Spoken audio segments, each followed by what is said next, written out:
Gadis yang tak bisa bicara ini benar-benar dalam bahaya, di mana pemuda psikopat yang meradang itu mengejarnya hingga ia pun berusaha meminta tolong pada orang-orang yang ada di sekitarnya. Namun malang mereka tak dapat memahami apa yang ingin dikatakan gadis bisu itu. Sementara pemuda itu menyeringai penuh kemenangan lalu menghampirinya ketika tiba-tiba Kyungmi menodongkan pisau itu ke arahnya, membuat suasana menjadi tegang. Orang-orang itu pun menjadi takut karena Kyungmi memegangi benda tajam itu di tangannya. Saat menyadari ada yang akan menghubungi polisi, Dosik pun langsung mencegahnya dan berkata jika gadis itu adalah saudarinya, membuat salah satu pria itu menegurnya karena tingkah Kyungmi dianggap berbahaya. Tiba-tiba Kyungmi melarikan dirinya dan Dosik pun mengejarnya. Namun ia terpaku saat melihat jika Kyungmi dicegat oleh beberapa orang tentara di sana, yang ternyata mereka mengembalikan gadis itu yang dikira benar-benar saudari pemuda itu, seraya memberikan pisau itu padanya. Kyungmi hanya menangis saat pemuda itu memandanginya. Tiba-tiba gadis itu mengatakan kalau ia tak ingin mati karena masih banyak hal yang harus ia lakukan, terutama pergi ke banyak tempat bersama ibunya. Ia ingin menikah dan memiliki keturunan dan memohon agar pemuda itu tak membunuhnya lalu melepaskannya. Namun apa daya, pemuda yang psikopat itu justru membawanya ke tempat yang sepi dan gelap. Ia sangat khawatir jika akan ada orang yang dapat mengerti ucapan Kyungmi, maka ia memutuskan akan menghabisinya.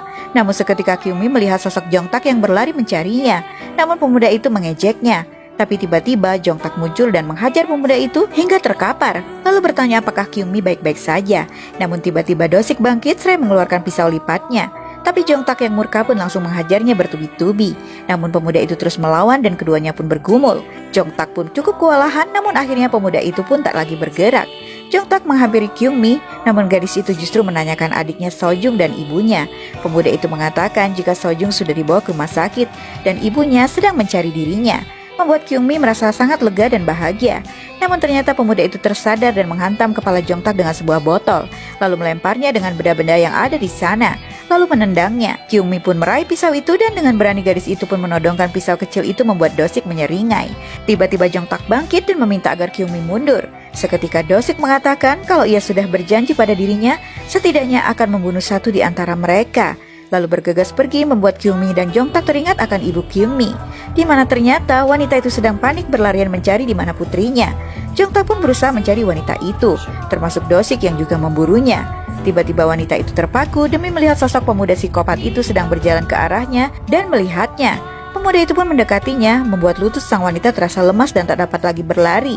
Lalu bertanya di mana putrinya. Dosik pun mengatakan jika putrinya ada di jalan yang gelap itu, lalu menyuruh wanita itu untuk ke sana. Namun Kyungmi yang tiba-tiba melihat sang ibu berlari kencang ke arah pemuda itu, dan dengan sejuta kemarahannya gadis itu pun menancapkan pisau di tangannya, lalu memberikan isyarat pada ibunya agar tidak mendekat. Ternyata gadis itu sengaja menusuk dirinya sendiri, lalu memegangkan pisau itu ke tangan sang pemuda yang benar-benar tak menduga, seolah-olah ia yang telah melukai gadis itu.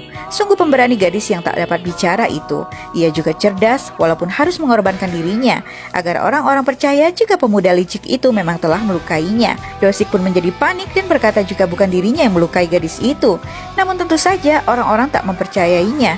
Seketika ia menjadi sangat kacau karena tak menduga apa yang dilakukan Kyungmi. Hingga akhirnya polisi pun tiba dan akan meringkusnya. Namun pemuda itu justru melihat dengan marah ke arah Kyungmi yang seakan menertawakan dirinya, lalu akan menyerangnya. Namun seketika polisi pun menembakinya hingga ia pun tersungkur. Gadis bisu yang dianggapnya tak berdaya itu sungguh membuatnya terpana. Ia bahkan tak menyadarinya.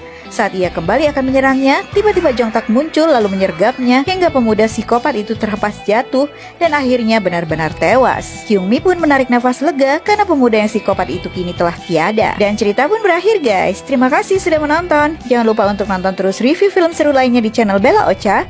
Tetap di Snack Video, bikin semua beken.